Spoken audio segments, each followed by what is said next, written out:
I'm Ty Kesterson. I am the Senior Fleet Operations Manager with Torc, and come October will be 5 years that I've been with the company.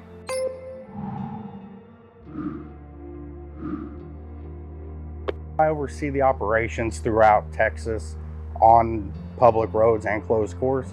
Me and my team oversee the testing crews as well as the equipment, and then we also oversee the logistics, the travel of our equipment and teams to and from different locations for specific testing.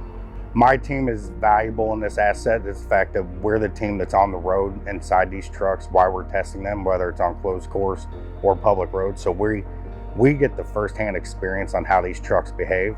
So the feedback that comes from my team is very valuable to the engineering teams to make sure that they make the proper corrections and adjustments to EGO to be able to operate safely and effectively on public roads.